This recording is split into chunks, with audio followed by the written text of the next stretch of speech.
नमस्कार, आपका बहुत बहुत स्वागत है इस खास प्रोग्राम में और मैं हूं आपके साथ अभिषेक तिवारी। मध्य प्रदेश के पूर्व मुख्यमंत्री कमलनाथ ने विधानसभा में विधायक पद की शपथ ली। इस दौरान उन्होंने मध्य प्रदेश की राजनीति में सक्रिय रहने के सवाल पर कहा कि मैं दिल्ली क्यों जाऊंगा, मैं मध्य प्रदेश में सक्रिय रहूंगा।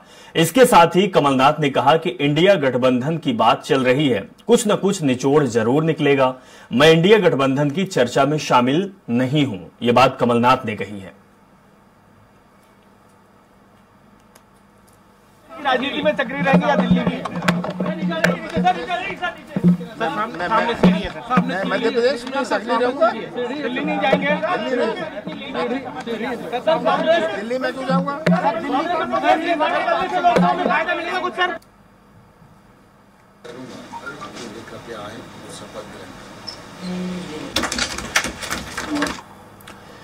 तो वहीं राजधानी भोपाल में कांग्रेस के प्रदेश प्रभारी भंवर जितेंद्र सिंह ने बड़ा बयान दिया है। उन्होंने कहा है कि कमलनाथ ने रिजल्ट के दूसरे दिन ही इस्तीफा दे दिया था।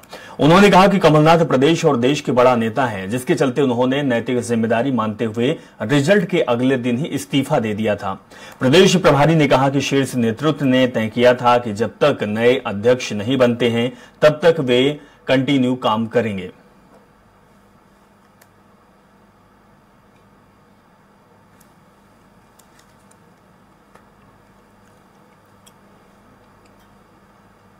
कमलनाथ जी सिर्फ प्रदेश के ही नहीं लेकिन देश के बहुत बड़े नेता हैं। श्री कमलनाथ जी ने अपना इस्तीफा नैतिक जिम्मेदारी मानते हुए चुनाव के रिजल्ट के अगले दिन ही उन्हें दे दिया था और उसके बाद शीर्ष नेतृत्व ने यह तय किया कि जब तक नए अध्यक्ष नहीं बनते हैं तब तक वो कंटिन्यू करें।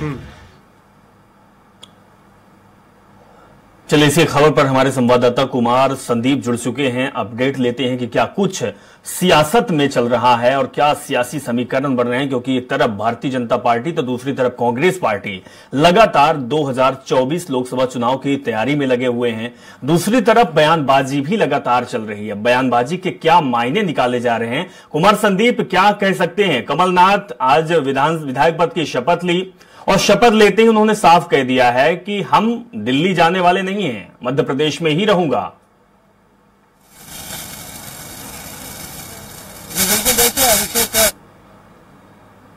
रहते हुए उन्हीं के नेतृत्व में चुनाव लड़ा गया। कांग्रेस ने लगातार जो है दावा किया कि अगली सरकार जो होगी वो कांग्रेस की सरकार होगी, लेकिन ऐसा जो है जब मत से जो ईवीएम मशीन जब सामने आई और गिनती शुरू हुई तो कांग्रेस जो है काफी पिछड़ गई और मात्र 66 सीटों पर ही सिमट कर रह गई। इसी के बाद से लगातार कयास लगाए जा रहे थे कि कमलनाथ का भविष्य क्या होगा। और कमलनाथ खुद भी जैसे ही विधानसभा चुनाव के रिजल्ट आए थे उसके बाद विदेश यात्रा पर चले गए थे, लेकिन इसी बीच जो है अचानक से जीतू पटवारी की प्रदेश अध्यक्ष पद पर कांग्रेस के साथ खेती हो जाती है और पूर्व मुख्यमंत्री कमलनाथ भी विधानसभा सत्र से जो है वो अनुमति लेकर शपथ भी नहीं लेते हैं। लेकिन अब कमलनाथ की वापसी हुई है प्रदेश में और आज प्रदेश में वापसी के साथ ही उन्होंने न केवल विधायक पद की शपथ ली है बल्कि आज उन्होंने जो बयान दिया है कि वो प्रदेश की राजनीति में ही सक्रिय रहेंगे और वो देश की राजनीति में नहीं जाएंगे।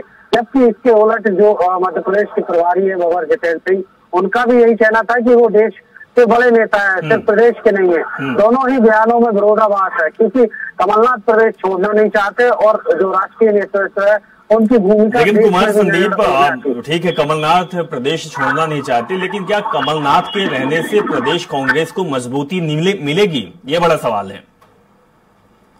देखिए, एक कहा जा सकता है अभिषेक कि जिस तरह की राजनीति बीजेपी ने शुरू करी है, जिस तरह का युवा जोश जो है आगे लाया गया है, युवा नेतृत्व को आगे लाया गया है, युवा नेतृत्व को आगे बढ़ाया गया है और जो रोड मैप है आगामी 15 सालों का जो नेतृत्व है वो बीजेपी गढ़ रही है। जिस तरह से मोहन यादव की ताजपोशी सीएम पद पर हुई है, अलग अलग मंत्रियों को अलग अलग क्षेत्रों से विधानसभा बार या लोकसभा बार बनाया गया है। इसके अलावा सांसदों को भी रिटर्न बैक टू स्टेट भेजा गया है ऐसे में जो कांग्रेस है उससे भी लग रहा है कि अब रीशफलिंग जो है कांग्रेस की जरूरी है। इसके चलते ही कमलनाथ और दिग्विजय सिंह को जो है एक तरह से बीजेपी ने मार्गदर्शक मंडल की शुरुआत की थी, लगभग उसी ट्रेंड को अब कांग्रेस फॉलो करती हुई नजर आ रही है। लेकिन जीतू पटवारी को प्रदेश अध्यक्ष बनाया गया है और माना यही जा रहा है कि युवाओं को आगे लेने की कोशिश, अगली पीढ़ी को जो है कमान देने की कोशिश कांग्रेस कर रही है। और इसी के चलते जो है कमलनाथ भी अपनी दमखम जो है प्रदेश में दिखाना चाहते हैं, क्योंकि विधानसभा चुनाव की बात की जाए तो छिंदवाड़ा की सभी विधानसभा सीटें जो है वो कांग्रेस ने जीती थी। कमलनाथ का गढ़ कहा जाता है छिंदवाड़ा। ऐसे में एकमात्र सीट जो है अभी भी लोकसभा की वो कांग्रेस की झोली में छिंदवाड़ा ही है। और इसी के चलते जो कमलनाथ हैं वो महाकौशल में सक्रिय है और पूरे प्रदेश में उनके समर्थक मौजूद हैं। कहीं ना कहीं वो संदेश यही देना चाहते हैं कि वो प्रदेश में एग्जिस्ट अभी भी करते हैं, अभी भी उनकी जो राजनीति है या जो शीर्ष नेतृत्व तक उनकी पहुंच है और जो उन्होंने 15 माह के कार्यकाल के दौरान काम किया है वो उसके दम पर अभी भी जो है प्रदेश में सक्रिय रह सकते हैं। लेकिन दूसरी तरफ जो कांग्रेस पशुपेश में बिल्कुल भी इस बार नजर नहीं आ रही और जीतू पटवारी के साथ साथ पवन सिंघार को नेता प्रतिपक्ष की कमान दी गई है। न केवल संगठन में कांग्रेस ने बदलाव किया है बल्कि विधानसभा में भी कांग्रेस युवा चेहरा लेकर आई है। कुल मिलाकर माना यही जा रहा है कि धीरे धीरे ही सही लेकिन कमलनाथ और दिग्विजय सिंह है उनकी राजनीति धीरे धीरे जरूर धीरे धीरे ही सही लेकिन कहीं ना कहीं युवा नेतृत्व की जरूरत ही जो है वो प्रदेश कांग्रेस को है। बिल्कुल बिल्कुल। तो कुमार संदीप, युवा नेतृत्व हालांकि मिल चुका है और हम राम पांडे कांग्रेस प्रवक्ता हमारे साथ जुड़ चुके हैं। राम पांडे से समझ लेते हैं कि जिस तरीके से कांग्रेस पार्टी 2024 लोकसभा की तैयारी में है।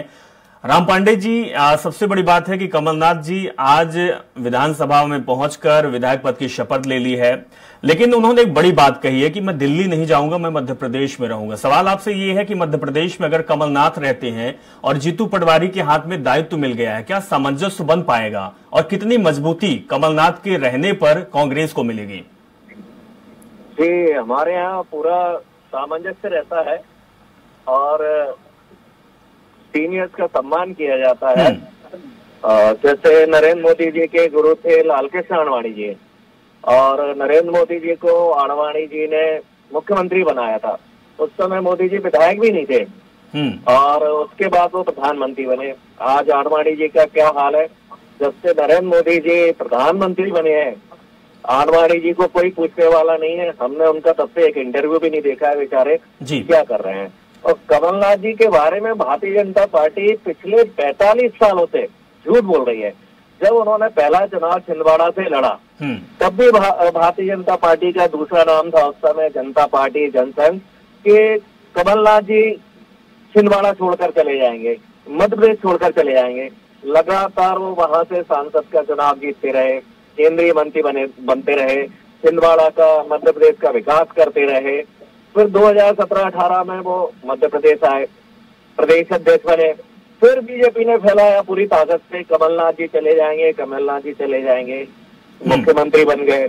जब सरकार खरीद फरोख्त की बन गई, 35 करोड़ 50 करोड़ में विधायक खरीद लिए गए, कर्नाटक के होटल में बंद कर दिए गए, तब कहा गया कमलनाथ जी दिल्ली चले जाएंगे।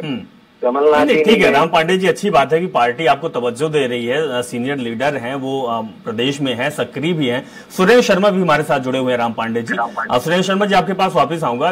राम पांडे जी, बात ये चल रही थी कि कमलनाथ के रहने से क्या मजबूती मिलेगी, क्योंकि जो अब कांग्रेस पार्टी जो बन रही है, जो नियुक्तियां हो रही है, उससे ये समझ में आ रहा है कि कमलनाथ और दिग्विजय सिंह की जो जगह है वो मार्गदर्शन मंडल में है। तो क्या मार्गदर्शन मंडल वही है जो आपने उदाहरण दिया कि भारतीय जनता पार्टी के जोशी जी पहुंच चुके हैं और आडवाणी जी पहुंच चुके हैं? क्या कमलनाथ और दिग्विजय की जगह उसी जगह पे होने वाली है क्या?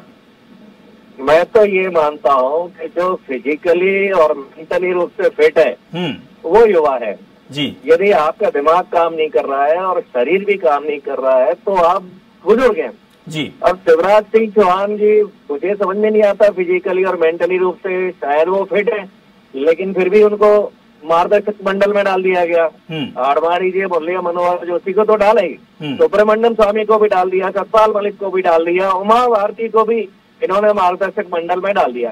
कमलनाथ जी ने मध्य प्रदेश में कांग्रेस के संगठन को बहुत मजबूत किया। मंडलम, सेक्टर, ब्लॉक स्तर तक उन्होंने कमेटियां बनाई, पार्टी को बहुत मजबूती दी।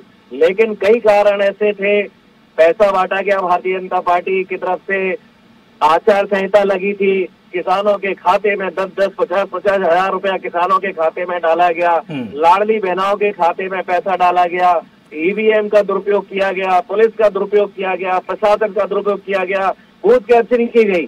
तो ठीक है राम पांडे जी मजबूती की बात कर रहे थे कि कमलनाथ के रहने पर आपको क्या मजबूती मिलेगी।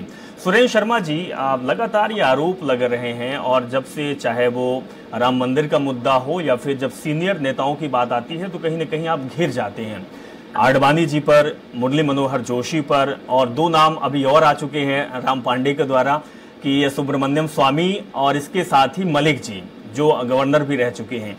आपके जो सीनियर नेता हैं उनको तवज्जो उस टाइप पे नहीं मिल पाती है, क्योंकि भारतीय कांग्रेस तो कहती है कि हम तवज्जो देते हैं, काम भी करते हैं, लेकिन जो आपके नेता हैं वो बयानबाजी करने लगते हैं, आप मोदी जी के खिलाफ बोलने लगते हैं, बीजेपी के खिलाफ बोलने लगते हैं। क्या सुरेंद्र शर्मा जी, सामंजस्य आपका नहीं बन पाता है या फिर आपको लगता है कि अगर कमलनाथ और दिग्विजय रहेंगे तो आपको घाटा होने वाला है प्रदेश में? देखिए, आज की चर्चा का विषय है कमलनाथ जी मध्य प्रदेश में रहेंगे तो उसके परिणाम क्या होंगे जी। मध्य प्रदेश का दिल बहुत बड़ा है, मध्य प्रदेश का मौसम बहुत अच्छा है। अन्य कमलनाथ जी यहीं रहे, जीतू पटवारी की छाती पर मूंग दलते रहे, और जितनी ये मूंग दलेंगे उससे जो निकलेगा वो भारतीय जनता पार्टी के लिए फायदेमंद होगा। दिग्विजय सिंह और कमलनाथ मिस्टर बंटा ढार 1, मिस्टर बंटा ढार 2, मिस्टर करप्शन नाथ, जब तक ये मध्य प्रदेश की राजनीति में रहेंगे यूं ही कमल ये खिलाते रहेंगे। राम पांडे जी बड़ी बड़ी बातें कर रहे थे, मंडलम बनाया, कमंडलम बनाया, तो कहाँ गया मंडलम कमंडलम? इन्हीं के पदाधिकारी ने आरोप लगाया था कि तेल के कनिस्टर लेके पदाधिकारी बनाए हैं, इनके प्रभारी चंद्रशेखर ने भ्रष्टाचार के आधार पर इनका संगठन बना, तो चुनाव में काम नहीं कर पाया, इसलिए कांग्रेस दूसरी हुई। रही बात वरिष्ठों के मान सम्मान की, वरिष्ठों का मान सम्मान हम तो करते हैं, ज्यादा रहती है सबकी, काम की, उम्र की। अब इनसे पूछिए, फिरोज गांधी जिसके गांधी परिवार के नाम की दाल रोटी का आज भी खा रहे हैं, फिरोज गांधी की मजार पर राहुल गांधी, प्रियंका गांधी, सोनिया गांधी कब फूल चढ़ाने गए? ये तो अपने पुरखों को नहीं पूछते, हमको क्या सिखाएंगे? हम वरिष्ठों का सम्मान करते हैं, मान करते हैं, लेकिन ये सबकी भूमिका समय के साथ बदलती है। अब हमारे परिवार में भी बदलती है, संगठन में बदलती है, लेकिन मान सम्मान ना कभी किसी कम हुआ है ना होगा, ये हमारे संस्कार हैं। ठीक है शर्मा जी, आपका ही सवाल राम पांडे से ले लेता हूँ। राम पांडे जी, सुरेंद्र शर्मा जी का कहना है कि अगर दिग्विजय सिंह और कमलनाथ प्रदेश में रहते हैं तो हमारे लिए अच्छा होगा, मजबूती मिलेगी, और 2-3 आरोप भी उन्होंने लगाया है। राम पांडे जी, आपसे ये समझना चाहता हूं कि क्या वाकई में कमलनाथ और दिग्विजय सिंह का अब वो वर्चस्व रहा है? क्योंकि हमने देखी है कि 28 लोकसभा सीटें बीजेपी के खाते में चली गई, केवल कमलनाथ अपने क्षेत्र में सक्रिय हैं, उनका गढ़ अपना बचा लेते हैं, लेकिन प्रदेश के लिए कितना इंपॉर्टेंट हो सकते हैं कमलनाथ?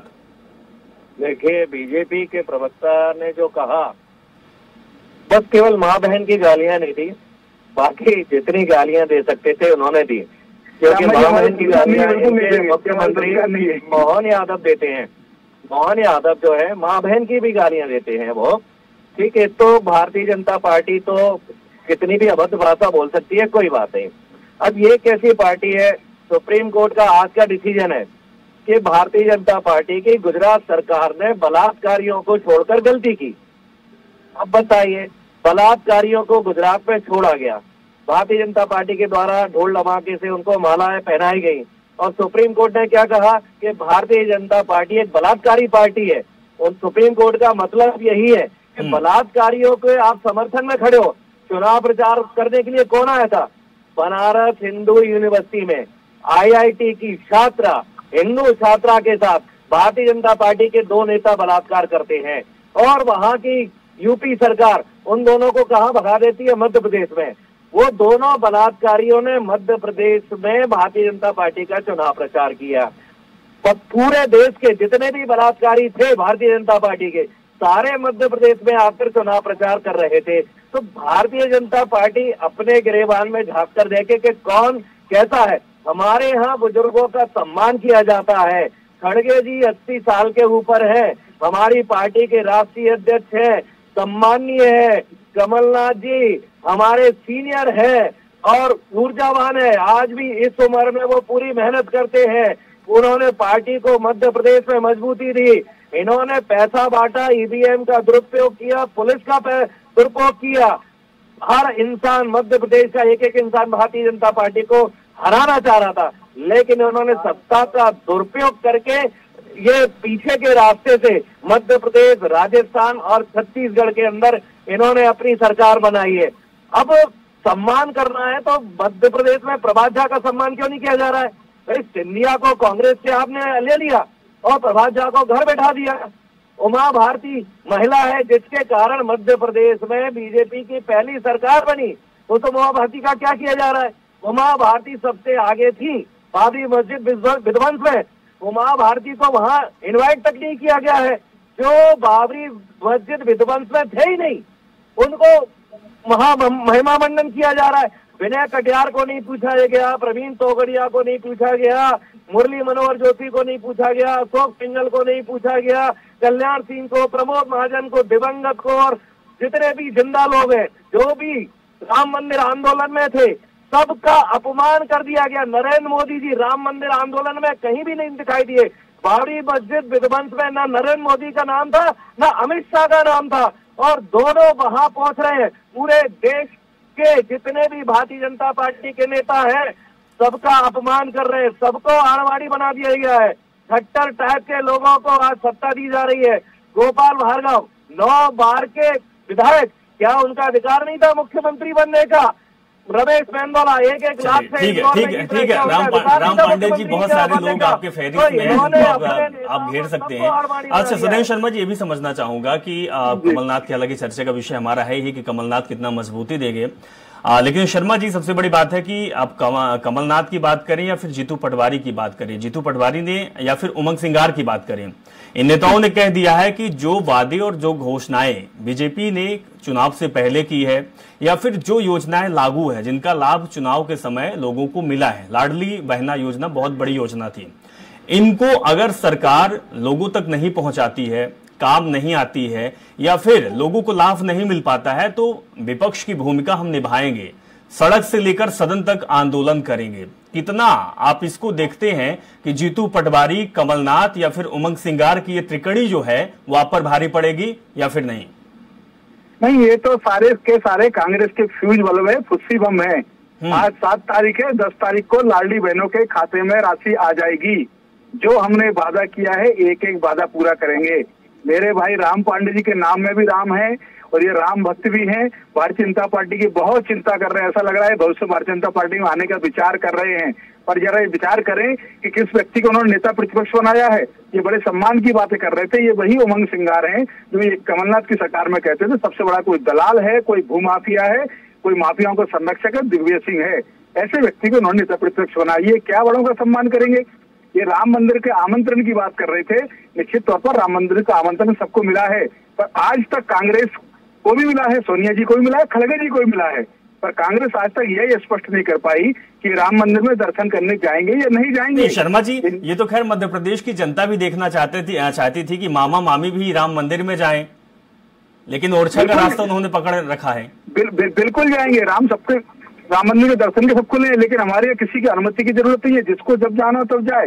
पर इनके खड़गे जी बोल रहे हैं कि सबको अनुमति है जाए, और इनके सुनील शास्त्री जो हिंदी विभाग के अध्यक्ष वो कहते हैं किसी को नहीं जाना चाहिए। कांग्रेस अपने अंतर विरोधों के कारण जनता में भूखी खाती है, ये तय ही नहीं कर पाते इनकी दिशा क्या है। आप उस समय की बात करेंगे तो जब राजीव गांधी की सरकार थी तो एक समय राम मंदिर के ताले खुलवाते हैं और दूसरी समय ये मुसलमानों को संतुष्टिकरण के लिए शाहबानो प्रकरण लेकर आते हैं। इनको इनकी दिशा ही पता नहीं है। आज ही मेरे प्रवक्ता भाई कह रहे हैं बाबरी मस्जिद, अरे सुप्रीम कोर्ट ने कह दी विवादित ढांचा है, बाबरी मस्जिद थी कहाँ? हमने ढांचे गिराया है, जहाँ इबादत नहीं हुई तो मस्जिद होती है क्या? पर इनका आज भी मस्जिद प्रेम जग जाहिर होता है। यही कांग्रेस का द्वंद कांग्रेस को जमीन दिखाता है। ये सच्चाई से अरे रहते हैं, धूल इनके चेहरे पर होती है, आईना साफ करने की कोशिश करते हैं, इसलिए शर्मा जी राम मंदिर का मुद्दा लेके अगर आप आगे चल रहे हैं तो कमलनाथ भी हनुमान भक्त हैं। बिल्कुल, कमलनाथ जी हनुमान भक्ति करें, राहुल गांधी भी करें, सोनिया जी भी करें, हमें कोई आपत्ति नहीं। ये तो देश राममय है, 140 करोड़ राम भक्त होने चाहिए, हम तो ये चाहते हैं। सिया राम मैं सब जग जानी, करो प्रणाम जोर जोग पानी। कल को राहुल गांधी भी राम की भक्ति करेंगे तो हम उनका भी सम्मान करेंगे, पर नकली हिंदुत्व तो नहीं चलेगा कि गुजरात में चुनाव आए तो जनेऊधारी बन गए और कर्नाटक में चुनाव आए तो गोल टोपी लगा ली। इनका ये नौटंकी करते हैं। तो शर्मा जी आपने मुद्दा छेड़ ही दिया, क्या इसका टैग आप देंगे कि कौन राम भक्त है, कौन हनुमान भक्त है, या कौन असली हिंदुत्व है, कौन नकली है? बिल्कुल नहीं जी, हम कभी नहीं कहते कि केवल राम अकेले हमारे हैं या हम अकेले राम भक्त हैं। हम तो कहते हैं 140 करोड़ लोग राम भक्ति करें, राम सबके हैं। पर लेकिन ये कहेंगे कि हम चुनाव के समय राम भक्ति करेंगे, इनको गुजरात में जनेऊ याद आता है और मेघालय में ईसाई बन जाते, ये नहीं चलेगा इनको। लेकिन सुनील शर्मा जी, राम मंदिर को लेके, राम भक्ति को लेके, राम को लेके सियासत तो आप भी कर रहे हैं चुनाव के समय।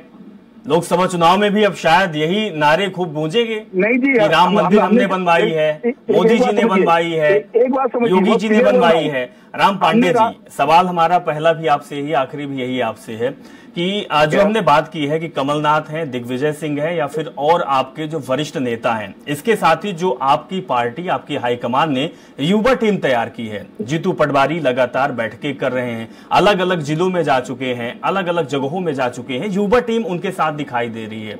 एक तरफ कांग्रेस के वो दिग्गज नेता जो कई सालों से चलते आ रहे हैं, दूसरी तरफ जीतू पटवारी की टीम जो नए लोगों को मौका दे रहे हैं। कितना सामंजस्य ये होगा? क्या वाकई में दोनों का सामंजस्य बैठ पाएगा? क्योंकि हमने जीतू पटवारी की अभी जो रैलियां देखी है, जनसभा देखी है, जो पुराने बड़े नेता या विधायक या हारे हुए जीते हुए विधायक दिखाई नहीं दिए। साहब पांडे जी, देखिए, ये सवाल तो कांग्रेस से हमेशा पूछा जाता है और गलत पूछा जाता है जी। भारतीय जनता पार्टी में लाखों नेता हैं, क्या किसी सभा में वो सब एक साथ पहुंचते हैं? करोड़ों कार्यकर्ता हैं कि सब एक साथ पहुंच जाते हैं? भाई कभी कोई पहुंचता है, कभी कोई पहुंचता है। हर नेता ठीक है, तो बिल्कुल राम पांडे कह सकते हैं कि हर पार्टी में कमी भी होती है और ये मजबूती भी बन सकती है। कुमार संदीप हमारे संवाददाता जुड़े हुए हैं। कुमार संदीप, अगर बात की जाए, आपसे एक सवाल इसलिए लेता हूं क्योंकि पूरी बातें आप सुन रहे थे बीजेपी और कांग्रेस की। क्या वाकई में कांग्रेस पार्टी कमलनाथ के आने से मजबूत होगी और क्या इसका बीजेपी को नुकसान दिखाई देगा 2024 लोकसभा चुनाव में? जमीनी हकीकत क्या है संदीप?